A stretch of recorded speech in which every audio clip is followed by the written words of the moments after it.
Kita lanjutkan kembali manajemen konflik part yang kedua. Kita masuk kepada definisi manajemen. Manajemen adalah kegiatan mengelola sumber daya secara efisien untuk mencapai tujuan organisasi. Sedangkan manajemen konflik, pemahamannya adalah usaha-usaha yang perlu dilakukan dalam rangka mencegah, menghindari terjadinya konflik, mengurangi risiko, dan menyelesaikan konflik sehingga tidak mengganggu kinerja organisasi. Tujuan daripada manajemen konflik. 1. Mencegah kemungkinan terjadinya konflik. Menghindari adanya konflik yang terjadi. Ketiga, mengurangi dampak risiko yang diakibatkan oleh adanya konflik. Keempat, menyelesaikan konflik dalam waktu sesingkat mungkin. Pengertian konflik sendiri menurut para ahli, seperti yang dikemukakan Webster. Menurut Webster, pada tahun 66 dalam bukunya Dean G. Pruitt and Jeffrey Z. Rubin, istilah konflik dalam bahasa aslinya berarti suatu perkelahian, peperangan, atau perjuangan, yaitu berupa konfrontasi fisik antara beberapa pihak. Arti kata itu kemudian berkembang menjadi ketidaksepakatan yang tajam atau oposisi atas berbagai kepentingan. Sedangkan menurut Dean G. Pruitt and Jeffrey Z. Rubin, memaknai konflik sebagai persepsi mengenai perbedaan kepentingan atau suatu kepercayaan bahwa aspirasi pihak-pihak yang berkonflik tidak dapat dicapai secara simultan. Konflik dapat terjadi pada berbagai macam keadaan dan pada berbagai tingkat kompleksitas. Konflik merupakan sebuah duo yang dinamis. Menurut Ross, pada tahun 1993, manajemen konflik merupakan langkah-langkah yang diambil para pelaku atau pihak ketiga dalam rangka mengarahkan perselisihan ke arah hasil tertentu yang mungkin atau tidak mungkin menghasilkan suatu akhir berupa penyelesaian konflik dan mungkin atau tidak mungkin menghasilkan ketenangan, hal positif, kreatif, bermufakat, atau agresif. Penyebab konflik. Banyak faktor penyebab konflik di dalam sebuah organisasi dan pribadi. Faktor-faktor penyebab konflik dalam organisasi. 1. Adanya persaingan untuk mendapatkan sumber daya yang langka. 2. Ketidakjelasan akan tanggung jawab dan wewenangnya. Ketiga, kejadian-kejadian yang muncul dari saling ketergantungan. Biasanya dalam organisasi, contoh dalam unit kerja, kelompok, individu yang bergantung kepada pihak lain untuk menjalankan pekerjaan. Konflik dalam faktor organisasi juga karena sistem imbalan atau upah. Sering kita dengar, kita lihat terjadinya demo para buruh dan para karyawan karena upah yang tidak layak.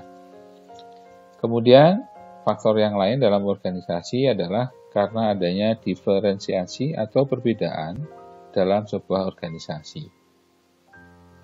Sedangkan penyebab konflik yang terjadi karena faktor-faktor antar pribadi biasanya disebabkan karena adanya iri hati atau dendam antar pribadi. Adanya salah anggapan, yaitu kesalahan mengenai penyebab dari perilaku orang lain. Penyebab yang lain atau faktor yang lain adanya konflik antar pribadi juga karena komunikasi yang buruk. Faktor yang lain terjadinya konflik antar pribadi karena kritik yang tidak tepat. Unsur-unsur adanya konflik. 1. Konflik akan terjadi karena ada unsur yang ada di dalamnya, yaitu adanya aktor. Aktor adalah minimal terdapat dua pihak yang bersengketa. Kemudian, objek. Terdapat objek yang dipertentangkan seperti contohnya kebijakan, tata laksana, tata cara, tujuan, organisasi, hasil, dan sebagainya. Ketiga, situasi.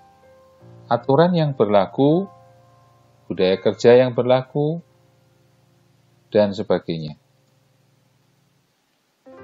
Kemudian pelaku konflik.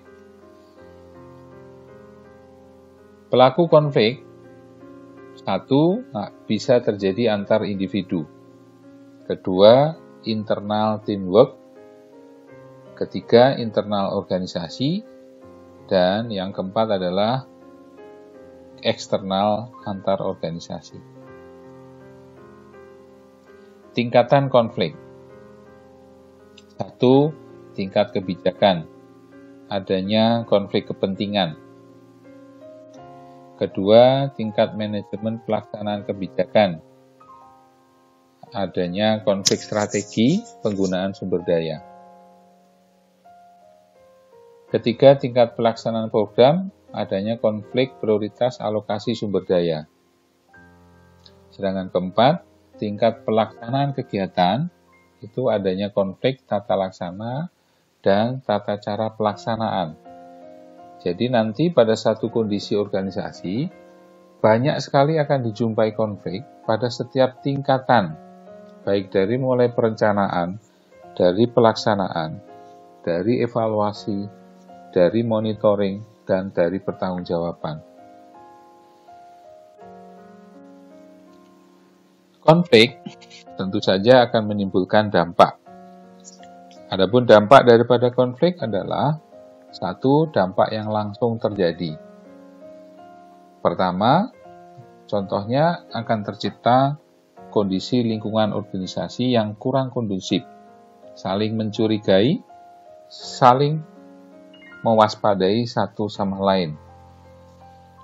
Terganggunya mekanisme kerja teamwork karena terhambatnya hubungan-hubungan kerja antar anggota organisasi atau anggota tim. Dampak yang kedua adalah dampak tidak langsung. Biasanya konflik ini akan menghambat proses pencapaian tujuan organisasi. Kemudian menurunnya kinerja organisasi. Pentingnya konflik dalam organisasi. Bermanfaat untuk mengadakan perubahan atau inovasi dan menghasilkan pemecahan persoalan yang lebih baik. Konflik juga menunjukkan dinamika organisasi. Pada satu sisi, konflik diperlukan di dalam sebuah organisasi karena akan membuat sebuah organisasi menjadi dinamis. Namun di sisi lain, konflik juga harus diwaspadai agar tidak menghasilkan atau menimbulkan efek yang negatif. Pentingnya mengetahui adanya konflik. Konflik yang timbul harus dapat segera dicegah, diarahkan, bahkan dihilangkan. Cara mengetahui konflik seawal mungkin. Pertama, ciptakanlah komunikasi timbal balik yang baik dan harmonis. Kedua, gunakan jasa informasi yang ada dengan sebaik-baiknya. Pastikan tidak ada informasi yang hoax atau informasi palsu. Semua harus transparan. Ketiga, meminta penjelasan pihak ketiga apabila ada indikasi akan terjadinya konflik. Pendekatan baru di dalam manajemen konflik. Yang pertama, sebagai penyangga atau penengah harus diletakkan di tengah-tengah pihak yang berkonflik. Jadi misalkan di dalam sebuah organisasi terdapat konflik dari dua departemen atau dua oknum organisasi, maka harus diberikan penengah yang betul-betul netral dan tidak terlibat kepada masing-masing yang sedang berkonflik. Kedua, membantu pihak yang berkonflik. Ketiga, mengembangkan pandangan yang lebih baik. Keempat, merancang kembali struktur organisasi agar konflik berkurang apabila memang diperlukan. Berbagai aspek pencegahan dan pengendalian konflik yang perlu dicermati pada tingkat individu dan organisasi. Yang pertama adalah pengendalian diri. Di dalam proses ini, maka beberapa hal yang harus diperhatikan adalah melakukan pertimbangan dan memilih reaksi yang diperlukan. Jangan emosional. Kembangkan kemampuan bertenggang rasa dan menerima orang lain dengan segala kekurangan dan kelebihannya. Setiap menerima informasi, lakukan analisa secara rasional terlebih dulu, sehingga bisa memilih tanggapan atau respon yang tepat. 2. Hidup sehat. Menciptakan hubungan yang sehat dengan orang lain, memelihara iklim emosional yang bersih. Mencoba untuk tidak mendominasi, mengancam, menjelekkan, menghasut, atau selalu menjudge, menilai orang lain. Berlatih untuk mendengar secara efektif dan memberitahu orang lain apa yang sebenarnya kita perlukan atau harapkan, daripada membiarkan orang lain menduga-duganya. Ketiga, struktur organisasi. Organisasi yang terpusat dan birokratis punya potensi lebih besar melahirkan konflik. Keempat, kepribadian pemimpin. Seseorang pemimpin yang terbuka dan memberikan dukungan kepada bawahannya cenderung akan mengurangi konflik. Kelima, iklim dan suasana kelompok. Persaingan yang berlebihan dalam kelompok atau antar kelompok, terutama jika persaingan itu berakibat adanya pihak yang menang dan kalah, cenderung untuk melahirkan konflik yang tidak sehat. 6. Kebijakan dan prosedur yang memadai serta jelas. Ketidakjelasan kebijakan dan prosedur dapat menyebabkan interpretasi yang berbeda di kalangan anggota organisasi atau karyawan atau unit kerja, yang pada gilirannya kondisi ini akan memicu konflik. Strategi penyelesaian konflik apabila sebuah konflik sudah terjadi. Yang pertama, menghindar atau avoiding. Menarik diri secara fisik dan mental dari konflik yang terjadi. Kedua, memperhalus atau smoothing, mengakomodasikan kepentingan pihak lain. Ketiga, memaksa atau forcing, menggunakan taktik kekuasaan untuk memenangkan konflik. Selanjutnya, menghadapi konflik atau confronting, yaitu menghadapi konflik secara langsung dan menyelesaikan dengan cara memuaskan semua pihak. Demikian pembahasan kita pada materi manajemen konflik kali ini. Kita akan bahas pada materi yang lain di pertemuan berikutnya. Terima kasih. Assalamualaikum warahmatullahi wabarakatuh.